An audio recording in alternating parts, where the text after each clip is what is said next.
hello everyone. I'm Robb. For those of you that don't know me, wonderful to be back. We've had a little bit of a pause on these to catch my breath a little bit in between the various things that have been happening, but it really is wonderful to be back and super excited about today's topic and the wonderful panel that we have. So tonight we're going to be speaking in the morning, in the evening, in the day, wherever you are across the world, a neuroscience perspective on participant behavior change in the new normal. And I have absolutely no doubt that there's going to be a great conversation and some fascinating insights. And just before I announce our panel, what I'm going to do, as I always do, is just pop a poll in there to understand who our audience is. So if you wouldn't mind filling that in while I introduce our panelists. Delighted to be joined all the way from Brisbane, Anna Waters, Chief Operating Officer at NeuroPower Group from Brizzy. Hi, Anna. And hi, everyone.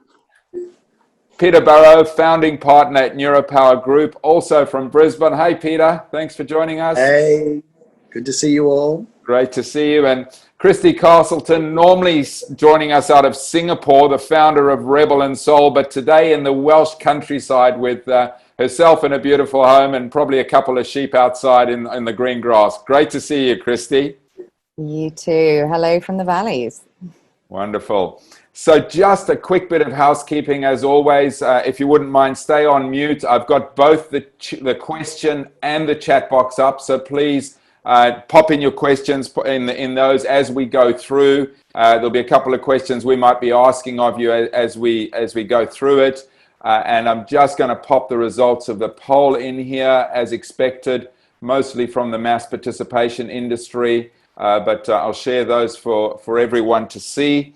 We are live on YouTube, so if there's any of your colleagues, friends that have missed it who would like to watch it, please make them aware of it. Live on Facebook. We are recording and we will be posting the recording on YouTube within the next 48 hours.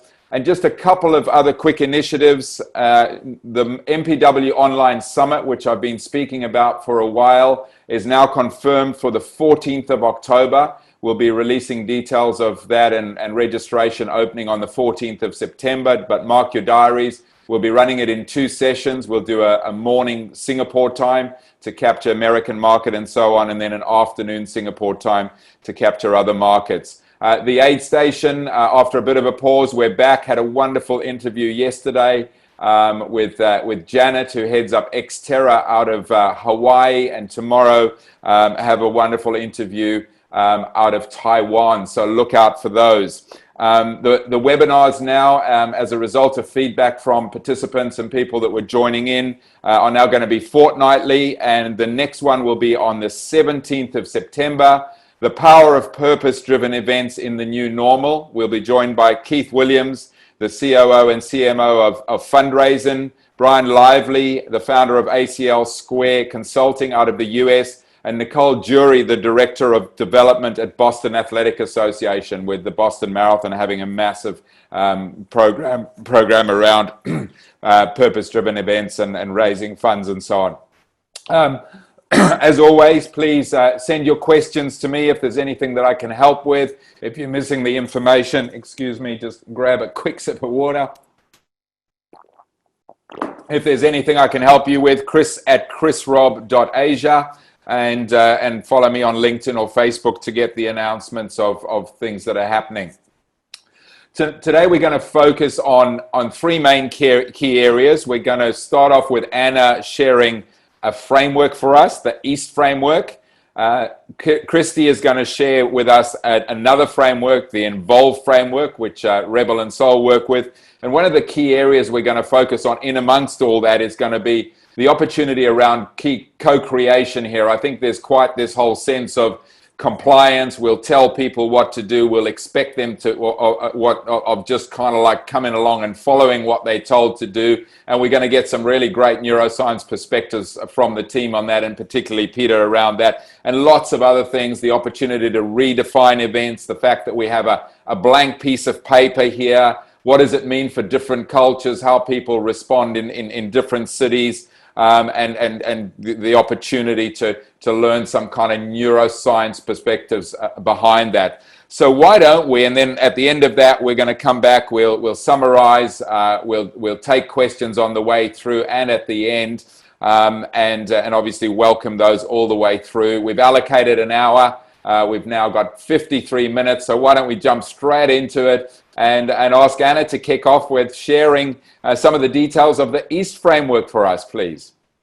Absolutely, and thank you all. It's great to be here with you tonight, and looking forward to talking about practically what the insights from neuroscience mean for when we're looking at organising events and having mass participation sporting events.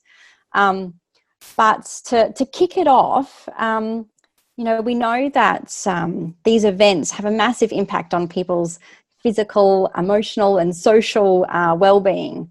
And we know that we've had, thousands and thousands of events cancelled, almost sort of right at a time when we really need connection and physical health and all of these wonderful things that these events bring.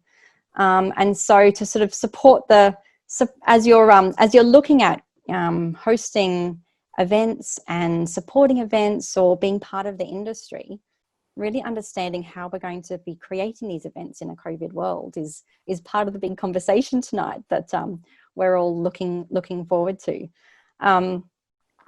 And to help us understand how we nudge people's behaviour towards sort of safe and really healthy actions, we need to sort of pop the bonnet a bit and go underneath and look at how our brains actually work to understand what that means for how we act and how we interact. From all different decisions that we make to do with an event, to do with registering, and then in the preparation, and then during the actual events, where people are making dozens of these micro decisions, and every decision that people make can help or hinder the safety and the effectiveness of the event. So really the discussion today is really about looking at what's happening in our brains so that we can make the most of these events and shape them to be the kinds of events that we're wanting. So keen to kick off with some social cognitive neuroscience to introduce us to that so that we can have a look at what the science says, and then the EAST framework is then what that means in practice. But before we kick off, Kristy or Peter, is there anything else that you'd add at the outset about our conversation tonight or today, wherever you are in the world? You're muted. Okay, I'll go first. So thanks for that, Anna. I think you're right. I think what's probably the most exciting piece right now is actually, despite the situation that the whole industry faces, we're actually in a huge position of opportunity, an opportunity to rewrite the future of events and the marketing that goes around them. We are, as a nation, craving contact. We're craving experience and novelty, and how we can write that is certainly a fascinating topic I'm excited about exploring today. And I think that, why look at the brain for that? Well, because we can't predict what's going to happen in the future. We can't actually predict what the future is going to be, but what we do know, and certainly there's some brilliant people on this panel that know a lot more about it as well. So we do know about the brain and have some fascinating insight into how it operates. So what we can predict is people's behavior to some extent, and that's what I think these frameworks that we're going to introduce today will hopefully give you a little bit of a head start in how you can do that then for your events and your planning. Thanks, Kristy. Peter? I think the thing that is having the biggest impact on me is in every different sector, including this sector. We have, for the first time ever in recorded history, a complete reset. So this isn't just mass participation. This isn't just government. This isn't just a financial services institution or a sector. So in the Western world, particularly in English colonies, we have royal commissions. Now, sometimes you can have a royal commission. This is like a Senate inquiry into a particular sector, and that sector goes through rapid change. But no other sector does, just that sector. Or you can have a reset in terms of a funding model. Let's say the share market crashes. The share market may crash, but agriculture is always strong.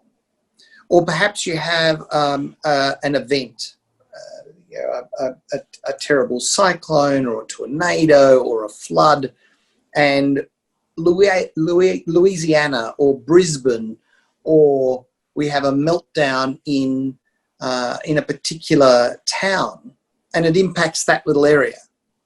Now, this is very different, because for the first time ever, the entire world is in shutdown and is at reset point.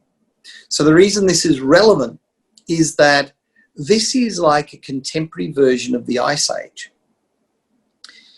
When we come through the other side, the species, the events, the groups, the cities, the towns, the communities, the companies, the small businesses, the family businesses that come through the other side will define the new normal. And so the opportunity here isn't about trying to replace what we had, but instead to say, how will we be one of the new survivors in a brand new world? And right at the moment, we've got a lot of government stimulus right across the world, but that will come to a close. That will stop. And so there will be an edge. And we're going to see change, not just in financial services, but also in manufacturing and entertainment and in mass participation and in defining what sports looks like. So the invitation here in my mind is that we have the courage to reset, to reinvent, to redefine what this is. And exactly as you said, Kristy, there are millions of people the world over now just wanting to get out there and do something. But the rules of the game have changed. And what success looks like in this new post-COVID, or even, we've been talking about post-COVID, but what happens if it's coexisting with COVID, in this coexisting with COVID future? Because if you actually look at the trends, we're getting these kinds of viruses every 3 years. So yes, we're through COVID-19, but we may have another one in another 3 or 4 years. So it doesn't work for us to just say, you know what, thank goodness it's all over. The nightmare is past. In 18 months' time, we have a vaccine and it's all going to go back to how it is. Well, people are forming new habits, and we're very involved in multiple sectors and looking at new habits in the way we work and the way we play and the way we express ourselves, the way we find life partners, the way we spend money, what security looks like, what democracy actually means, this idea of a balance between individual security and to what degree are we willing to put our freedom to one side for society health? You know, these are eternal questions that are being brought up once again. And you're right at the very, very center of it in mass participation, right in the center of it, because this is where a sense of love, of community, of family, of belonging, of personal health and vitality, and the meaning of life all come together. And yet the mistake could be to think that what we're doing is encouraging a whole bunch of people to get together and go for a bit of a run. It's a lot more than that. And here's an opportunity for cities and environments and organizations who are starting to shape up what new participation, mass participation looks like, to be able to redefine the new normal. So an exciting time, not just in this sector, but exciting in this sector because it's exciting right across the board. And you could argue that nothing is really changing. We're just taking things that people thought would take 20 years forward. So things that we thought were going to be happening in 20 years from now are going to happen in 20 months from now. So where do we want mass participation to be in 20, 30 years' time? We're going to be looking at that in a couple of years. And not everybody will be able to do that, and so not everybody's events are going to survive. Some great insights and fantastic stage setting. Thank you, Peter. And going to pop a poll in there just in terms of understanding what people think those comfort levels are, assuming that we get that blank piece of paper and people can go out and have the opportunity to, as you said, show love, belonging, personal health, connection. So I'm going to pop that in the there to get an idea of the poll of what people feel of their participants. And I'm going to come back to you, if I may now, Anna, and get you to start to share some of the East framework with us. Thank you, all three of you, for those intros. Really valuable. Nice to set the scene and kick off the discussion. And as we heard from the intros, and as we look around the world that we're in, there is a lot of uncertainty, and we're not really sure what's coming. We can anticipate and plan and prepare as much as we can, but we really don't know what's coming. But one of the things that we do know is a bit about how our brains work. And people seem enormously irrational, but are actually hugely predictable. And when we understand a bit more about our brains, it then helps us to understand what we're likely to see from people and from humans. And when we get humans together, there's a great framework that we like to use, and we use this in every aspect of work that we do, because at the core of it, it helps to understand how people work. And in our line of work, people are the common denominator. So in neuroscience language, we're talking about system X and system C. In behavioral economics, it's called system 1 and system 2. But they're different systems in the brain. And so system 1 sits in the midbrain. It's the limbic system. Now, this system is very fast. It's automatic and it's unconscious. Whereas system 2 sort of sits on top. It sits in our prefrontal cortex, and this is our executive functions. It's slower, it's more considered, it's quite conscious. We like to refer to these systems as the elephant and the rider, because the elephant is sort of fast, automatic, it's emotional, it's quick, and it's unconscious. And then every now and then the rider sort of sitting on top trying to navigate the elephant sort of says, oh, now just a moment, let's just pause and think there. This is the thinking processes, right? It's a bit like the child and the parents, or any analogy that sort of works for you. But the elephant and rider seems to help us conceptualize these two different systems of the brain. But we know that when we're under stress, our system 2, our rider up here behind our forehead, is actually less active. And we're under the control of a more automatic system, which is our elephant. It's sort of, the elephant brain just kind of likes to wander off and do its thing. And then those the moments when you say something and you realize that you hadn't filtered it, like this is your rider brain sort of saying, oh, that was your outside voice. And so we constantly have this tussle in our heads. And part of the reason why this is so interesting and relevant is that these systems are how we make decisions, and then how we take actions based on the decisions that we've made.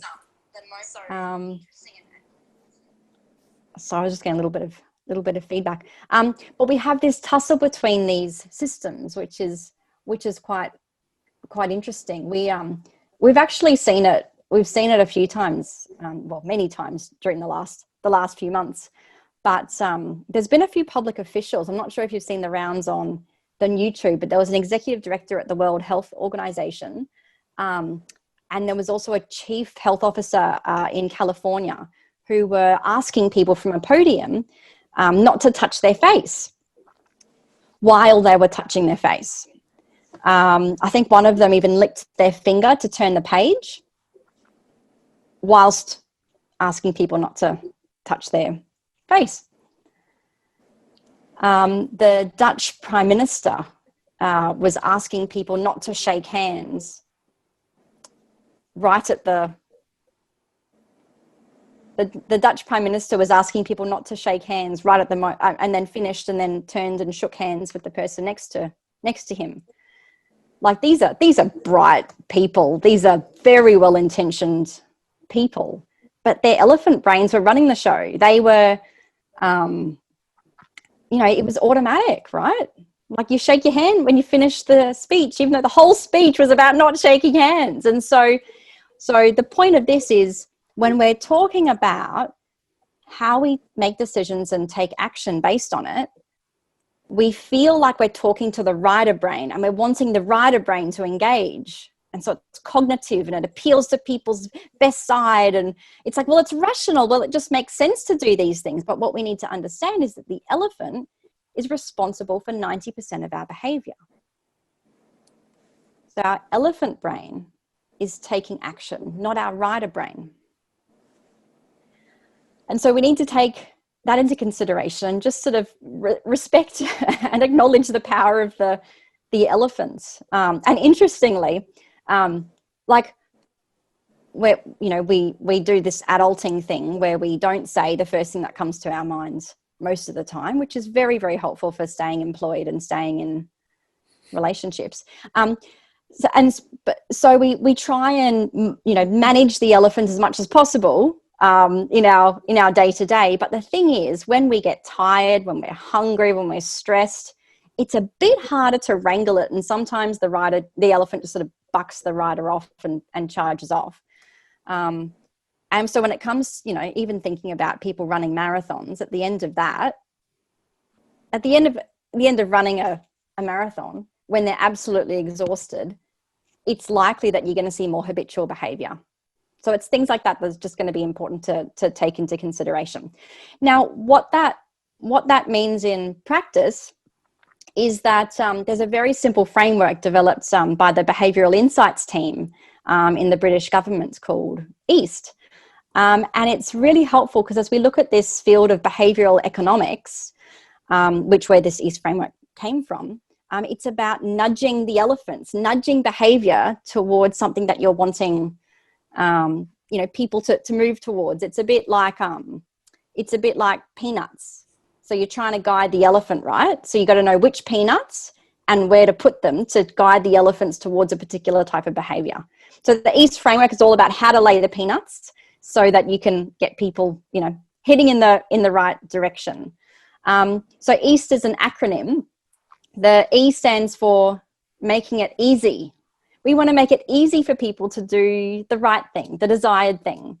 So, for example, I'm not sure what it's like in each of your respective areas and countries, but here in Brisbane, Australia, we have X's on the floor of every shop. And so it's like you don't need to mentally measure out the 1.5 meters. You just stand on the X. So this is making it easy for the elephants, right? You walk in, you stand on the X. They've done it for us. To make it easy, we need to reduce the hassle and we need to simplify the messaging. So whether it's from your initial marketing to registration through to safety instructions, it's really important to keep it short and simple. And we've seen a lot of this through COVID. It's wash hands, 1.5 meters distance, stay home, save lives, cover your mouth, get tested. Like it's 2 words. It's really, really simple. And that's to try and make it very, very easy for people to do the desired thing. So that's the easy of EAST. The A stands for attractive. And this is make it attractive, make it fun, make it enjoyable, attract people's attention, reward good behavior. And, honestly, most of us want to do the right thing, but a long list of rules is really not very fun. And so, if we're taking away either celebration or connection, even like through hugging, like what are we actually replacing it with? So we need to think about how we're making things attractive for people. It's not just a tedious list of compliance things. And I know Kristy's going to talk a lot more about this one very shortly. The third one is social. The S stands for social. As you're laying the peanuts and nudging people towards a particular behavior, you need to make it the done thing, you know? So this is how athletes now engage in the event. It's like the new thing that's done. And you have an opportunity, as Peter said, to reset that. You know, getting well-known people in the industry involved in some of that can help as well. To make it social, using networks and relationships will be really important. Getting a guiding group of people together to sort of come up with some solutions and co-create it will be really impactful and powerful. And another way to help in this social section is to encourage people to make a commitment to others. So when they're signing up to an event, what commitment around safety and responsible behaviours are they making? Quite explicitly. That'll be a powerful way to help channel the elephants. That's a really clever one. So everyone signs up and terms and conditions and everything. And so part of that, there's, you know, by signing up to do this event, I commit that I will be safe to other people. That's an interesting perspective. Yeah. Yeah, and even like not like a long thing, like keeping it simple and keeping it, you know, you know, the way that and make it very specific, the way that I celebrate at the end of the event will be respectful and safe for other people. The way that I will actively support other people to engage in safe behaviors, like really simple, but really sort of community focused as well. Yeah.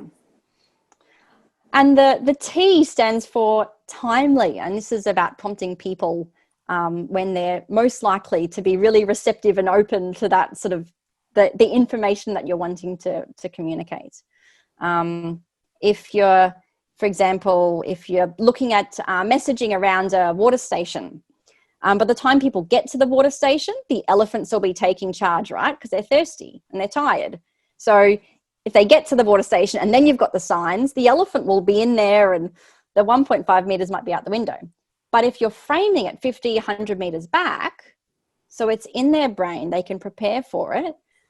And then once they get there, more likely that once they arrive there. So timing's key and thinking through each of the bits. Sometimes it's important to have it right there then. Sometimes you need to frame it sort of beforehand. So that's the EAST framework. It's very, very simple, but designed to be simple so that anyone can sort of quite easily implement it in terms of an event that you're running, or just as you're a bit of a checklist to think through how you can better sort of nudge and guide elephants to make safe choices. Lay a trail of peanuts for your runners to make sure they get to the finish line safely. I love it. Wonderful. Thank you, Anna. Let's throw over to maybe Peter before we go to Kristy, and I'm going to share the results of that previous poll. But Peter, you got any follow-up comments on that before we go to Kristy to start talking about her framework? Just simply, I mean, the big idea here is we have New Year's resolutions all the time, and we decide we're going to eat less and exercise more, and we're going to spend more time with these people and less time with those people, but we don't do it.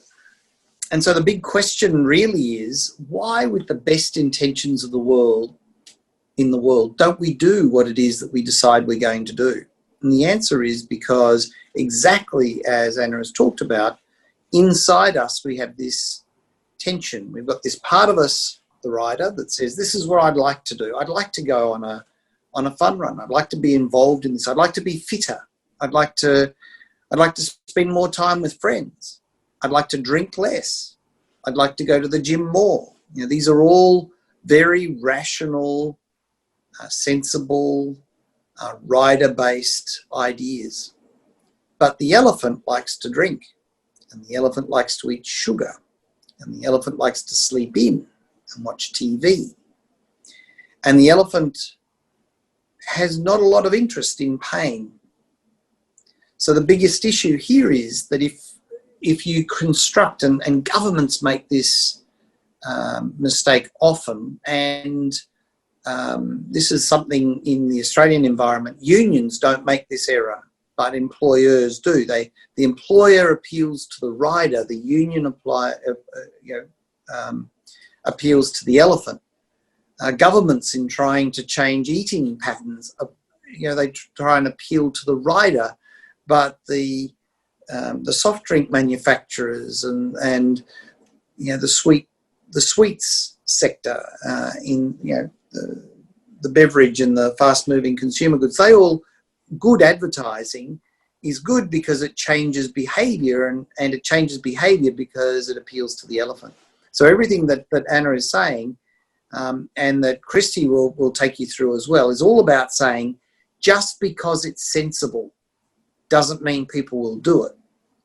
And just because it looks a little bit odd doesn't mean it's ineffective. So if you're going to reset, it's no good coming up with a list of 6 rational reasons why people should participate, because everybody will agree and nobody will do it. And right across the world, you've seen politicians who make absolutely no sense, yet people vote for them because the politician has the ability to appeal to the elephant rather than the rider. Facebook appeals to the elephant, not to the rider. I mean, what do you learn from Facebook? However, we get drawn into Facebook or drawn into social media because it's exciting, it's different, and because on social media, every time you post something, not when you watch something, when you post something, you get dopamine, and dopamine rewards the elephant. So it's a very long way of saying the East model and what Kristy's going to cover is absolutely critical. It makes no sense, but it makes perfect sense to the cleverest advertisers and promoters in the world. And that's why Elon Musk does so well, because he not only appeals to the rational side, but appeals to the irrational side, or the elephant side of the brain. And I think you put that beautifully, Anna, and I'm looking forward to hearing what Kristy says. Thank you, Peter. Over to you, Kristy. Let's have some insights into your Involve framework that you've used on so many events. Thank you. Yes. Well, I mean, following on from what Anna and Peter have been saying, we built this framework to appeal predominantly to elephant, and I think that's the crux of the model. There's a little bit of rational priming in there too, but we recognize from all of the events and the marketing that we were putting out there that there was no, or very little, rational response into the way that people were behaving. And so we built and tested a model that when applied to the design of any marketing and event campaign, it effectively will trigger a higher attention. And without attention, you're not going to, be able to implant those memories. So to trigger that attention, to hold it for as long as possible, to effectively fool your brain into thinking that this is a vital piece of information, that this is a life-saving experience that you need to bank, because we're not programmed to remember not non-life-saving information or non-life thriving information. And so effectively we needed a way around this, and that's what the model does. So there's a lot of similarities to the East model, and I'll take you through it in very top line detail. The Involve, each of the letters stand for a part of the process, and the first letter is I, and it's for intrigue. And without intrigue, you do not have the elephant's attention, because, it's seen a lot before. It's, an expectation, unfortunately, is our biggest filter. If we've seen something before, we already have a memory of it, and we've already worked out whether we want to probably pay any more attention, or not. And so we try and create as much intrigue as possible. And this is especially in the run-up to a live event, for example. we're effectively trying to spike a little bit of an adrenaline rush. What is this? I haven't seen this before. What could it be? Because and that's needed now more than ever. We have some people right now will have an aversion to a live event. They're feeling really uncomfortable with the current situation. They're not sure if they want to, interact with a lot of other people. The more that you can intrigue them, the more they're at least going to consider it, to make it something that they might do again. So that would be the first part of the recommendation. What that can look like, some people that have been doing it brilliantly, companies like Secret Cinema, they rarely tell you what film it's going to be until, the last few weeks before they actually, release the film. And so you get a lot of people guessing and a lot of people interacting, connecting on social, saying, oh, what do you think it is? Is it this? Is it not?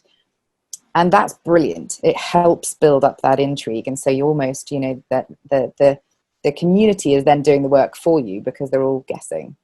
So I think as much as you can, perhaps not release all the details of your event to start off with, or, get people to think, what could this be like? Is it something that I might want to join? You're going to have a more powerful effect to get that elephant's attention. The next piece of the pie is the N stands for novelty.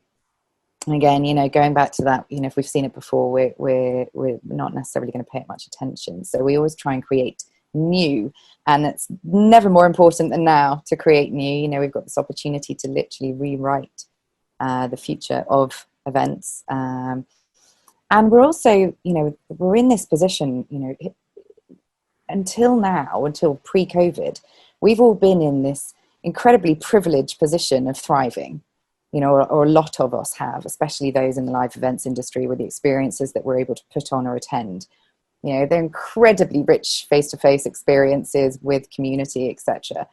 We've just been thrust back into survive mode, and that's changed everything up. If you can offer people a little bit of thrive again, a little bit of what they're missing, but wrapped up in a new, safe, it's going to be okay to be around other people again, then I think there's a huge opportunity to take a real share of market.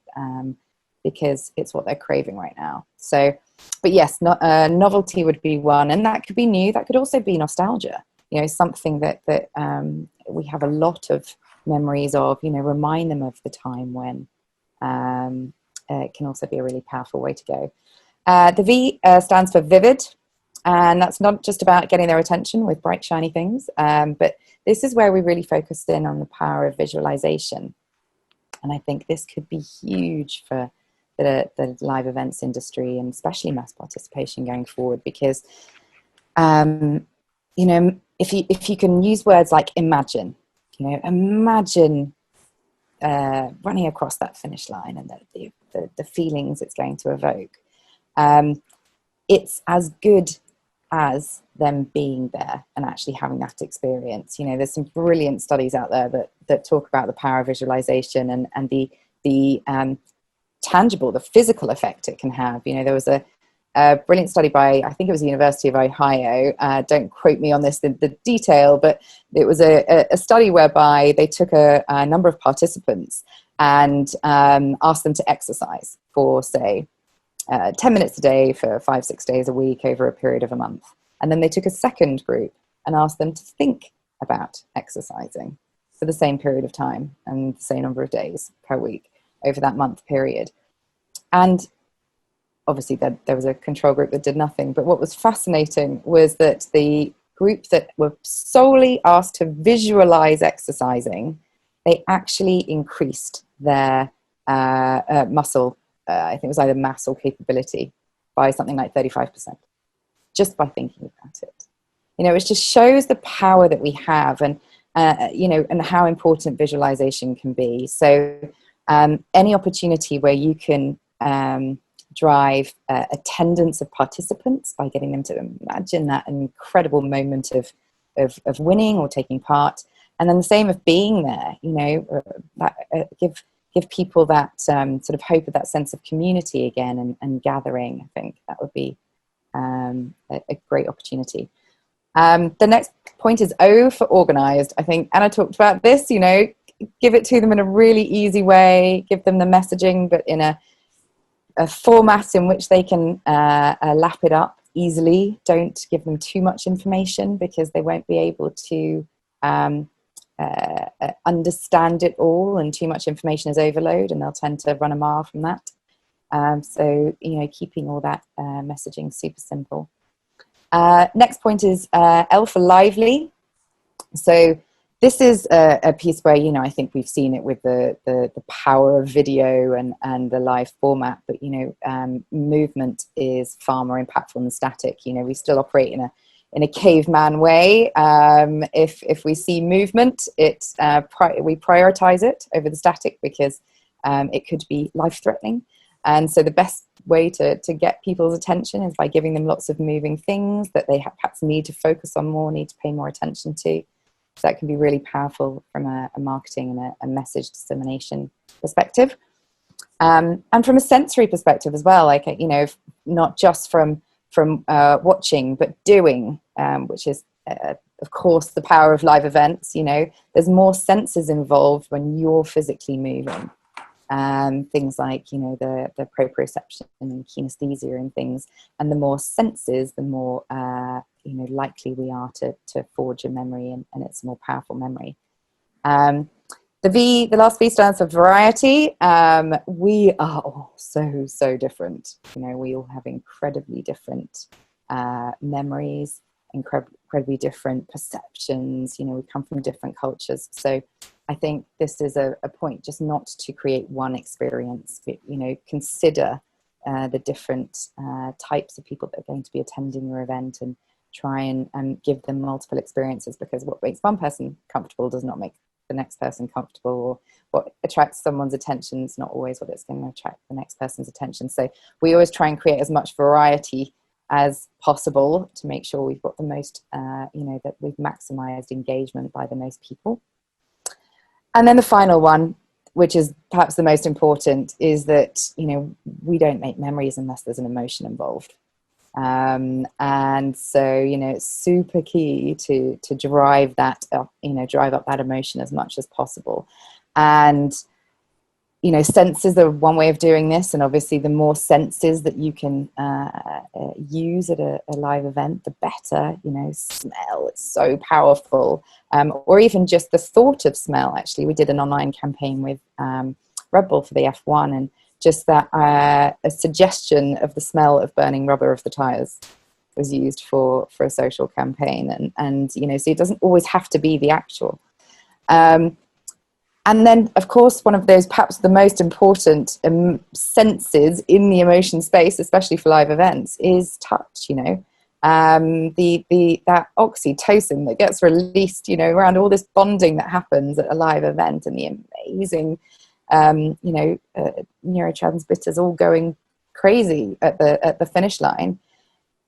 To you know, Anna and Peter's point earlier, like, you know, we want to hug, we want to, you know, have that physical connection. So what could the next, you know, what's the future of the cross the finish line physical connection? You know, because we are going to need something, and I think to be able to ask your audience what that could be, and crowdsource with them to, you know, fantastic suggestion from panel.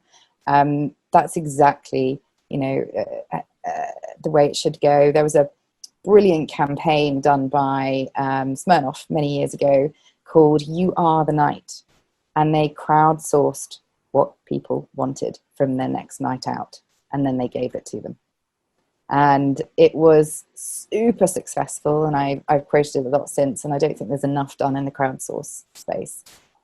So that's it in a nutshell, but applying all those steps in Involve should appeal to your highly emotional elephant, and have enough rational in there for your rider, and hopefully leave you with a compelling event. We've certainly had some fantastic results from ours. Thank you, Kristy. We were talking about the challenges in COVID time, obviously, of that most important one that you spoke about, the end emotion. And Peter came up with a a great idea that tied into the crowdsource when we were having our planning call, Peter. Your idea of how do you replace that hug? Maybe you'd like to share the idea that you came up with. Well, it's interesting, the human brain is a meaning-making machine. That's what we do. We constantly make meaning. And as neuroscientists, we've always been interested in what is it exactly? How do we make meaning? And at the highest level, there's this wonderful term that neuroscientists have come up with, which is, it's also how we explain consciousness, by the way, which is we say it's an emergent quality. Don't you like that? So that means that, if somebody says, Daddy, how does democracy work? You can say, well, it's an emergent quality. It's one of those one answer that answers everything that can't possibly be answered anyway. This is how we've come up with labeling consciousness. We say it's an emergent quality of having 10 billion neurons. Now, the problem with that, incidentally, just from a philosophical perspective, is that now the internet has just under 10 billion connections and neurons, which means that it's on the verge of having an emergent quality of consciousness. Isn't that an amazing thought? That the internet may actually be developing a sense of self and a sense of itself. So it might be us versus the internet, who knows? And all those War of the Worlds and all those fabulous sci-fi stuff that we all read for the last however many years might have something in it. Anyway, that's completely beside the point. The point is that we as human beings make meaning of everything. And so we're interested in, how does the brain make meaning? And there are two parts to it. The first is, even though we rail against constraints as human beings and we rail against rules, an absolutely critical part of meaning is what we call an enabling constraint. So if you think of hitting a ball around a paddock, if you don't have any rules, it's not a game. It's just hitting a ball around a paddock. If you don't have a handicap in golf, it's not a game. If you don't have lines down the middle of a road, if cars are going in different directions, it's just chaos, in which case there's no fun. So an integral part of fun and meaning is to have rules. And rules are, from a brain's perspective, an enabling constraint. I play piano, and I paid my way through university in part by teaching people how to play piano in 3 weeks.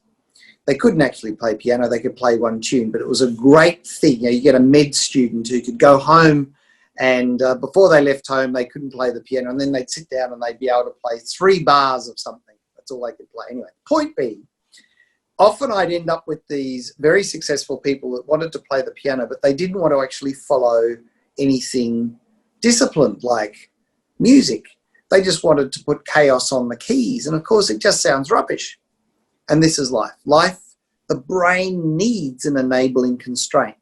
And the reason this is relevant is the question that we were discussing as a panel was, if people now have all these constraints of social distancing and they can't hug at the end of the line, and the oxytocin doesn't get released in the same way when you're online like this, what can we do about it? Part of the answer is to say, they're just part of the rules of the game.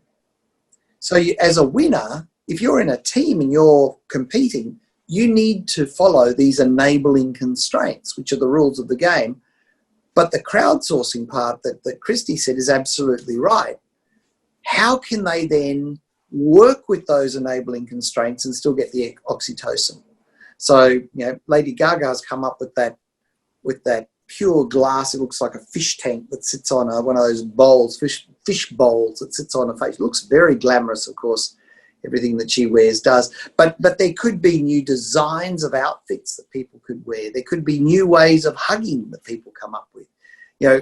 this just becomes part of the fun of the exercise. And if it's presented not as a rule, but as part of the rules of winning, our winners are going to have had these 16 things, or these 4 things, if we wanted to play with the elephant, because 16 is a few too many. But the idea here is it's only in our brains that it's a negative thing. Otherwise, it's no different from any other game. So we can use it to our advantage as part of the reset. And it will be a stretch for the first time only. The second time, they're just the rules.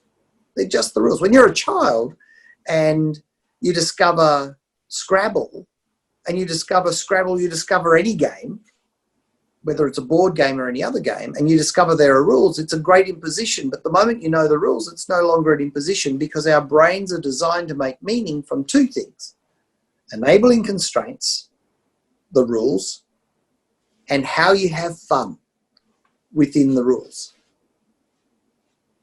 And so culturally, if you were to look at all the different cultures around the world, we all have quite different ways of having fun within the rules. If you go to Amsterdam, it's quite different from Munich. It's quite different. We were talking the other day that when we first started working in Malaysia, the way you express and have fun and the way you express emotion is through karaoke. So if you want to say something, you sing generic words, but you look at the person that the words are meant for. And this way you can communicate amazing things. In Australia, we're nothing like that. In Australia, if you want to say something, we're pretty well known the world over for just saying it. We're not the most subtle in the world. Whereas, the English are far more nuanced and subtle in the way they're able to give very sophisticated approval or disapproval just by interacting, and the way they enjoy themselves is very different, as you would know, Kristy. So the point here is, you would think it's going to be the end of everything. If we put it as part of the fun of winning and we embed it as part of the rules, then people will use their creativity to win the game following those enabling constraints. And enabling constraints it's a little bit like a hydraulic system. You get a whole lot of power and pressure and enthusiasm if you can take the water and you can put it into a narrower spout. That's exactly what we're doing with this. We're increasing the passion, increasing the enthusiasm, increasing the competitiveness, if we can just be really clear and follow the Evolve and the East method to be able to take what could be quite complicated rules, simplify it, appeal to the elephant, and the rider will come up with all sorts of really innovative and interesting ways of being able to satisfy the need to connect and the need to have fun, but within those constraints. And we do this exactly as Kristy said, through crowdsourcing. You do this by asking people, give them the guardrails, don't give them the answer. Tell them about what success looks like. Don't tell them about how you're going to, make them comply. Make it fun. And then celebrate people who do it well. What's amazing, if you open up the information to everybody within the group, you'll educate tens of thousands of people about how they can win within that enabling constraint. Then you're doing 2 things. One thing, you're educating the community about social distancing and being able to work in a COVID world. So you're educating the community, but you're also injecting a little bit of fun back into the community. This is what innovation is all about. Right through history, the human spirit has adapted to a different and changing world. Those who don't adapt die. Those who do adapt go on and live a better and greater and most amazing life. Wonderful. And the finish line, one solution you came up with, which is I loved, is that these hugging teams filled in literally covered in sponsor gear, in plastic, completely COVID safe. You're not going to get hugged by your family member, but when you get to the finish line, if you like one, if you've followed the rules, you can go over in that corner and be hugged by someone who's going to give you a COVID safe hug. Not exactly as it is these days, but a new perspective and that opportunity to add those. I love that. Give the guardrails, not the answer. That's really fantastic, because and I've seen it out there.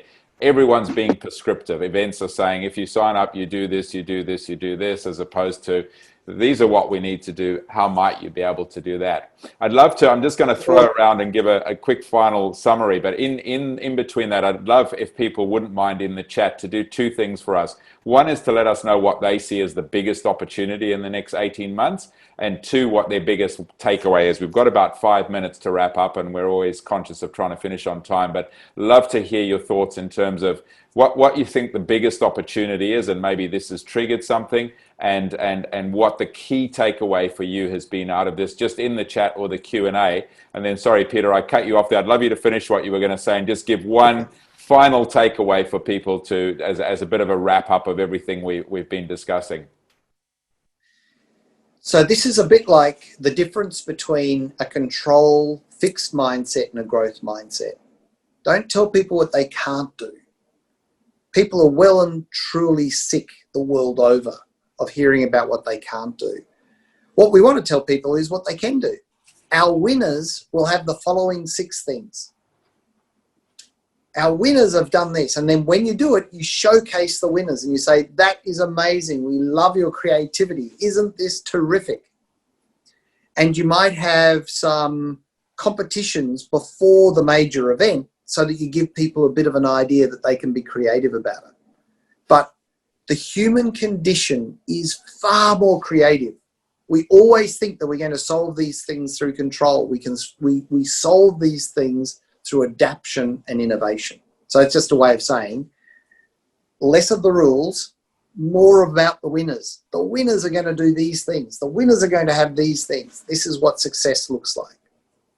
And we know that actually most of the people who are attracted to participation sports like this are more about success. They're more solution focused, so they'll respond more to it as well.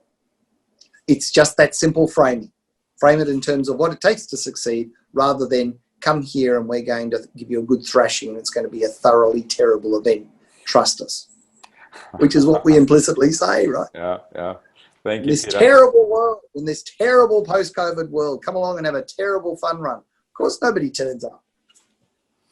No, love it. Thank you. Great insight. Kristy, why don't we give you a wrap, and then we'll come back to Anna. Well, I have to agree with Peter. I think that's where so many of us who've been in this industry for years have tended, if we've ever gone wrong and had a negative experience, it's because we've disseminated messaging in the wrong way and there's been a little bit of a backlash. It's no different now, and in fact, people are much more sensitive right now. And so I think you have to be very careful of what you say and how you say it. And exactly that, people are looking for a ray of hope right now. Give it to them. And they, in the main, should respond positively. You're never going to please everybody. I think we were talking about this yesterday, and Peter was saying, unfortunately, you're always going to get people that don't react the way that you want to when you're, no matter how much work you put into it. But if you can give the majority a very compelling reason to be there, or, that ray of hope, then right now, I think, a lot of them would do anything to be a part of that because of the position they're in, and they're craving this need to thrive, this need to be part of a community again, this need to get back out there and connect with people in a safe way. Just gear that messaging to be very reward focused and positive. Robert, thank you. And Anna? Absolutely agree with that. And I think just the last takeaway is just not to assume that people's riders will be making the decisions. Don't communicate to the rider. Respect the rider, but and don't get frustrated when people's elephants show up and if they're making decisions. Just lay the peanuts better, and be very considerate about where you're laying them, because they'll have intended and unintended consequences. So think that through, and just create amazing events that help people connect through a tricky time. I love the lay the peanuts, and that whole point that you made about when you get to the finish line, you're tired, you're going to revert to type. There's obviously plenty of stress going around when you're at the start line even, which is bringing that element to the fore as well. So don't forget the elephant, I think, is probably a closing statement. But yeah, just really wanted to say thank you so much. Thank you for those of you that joined us. Thank you, Peter Burow, Anna Waters, and Kristy Castleton. Thank you so much for making the time and for all the great insights. Have a great night, day, evening, wherever you are. Thanks, Chris. Thank Thanks you. everyone. Thank Thanks. you. Bye. Thanks. Bye.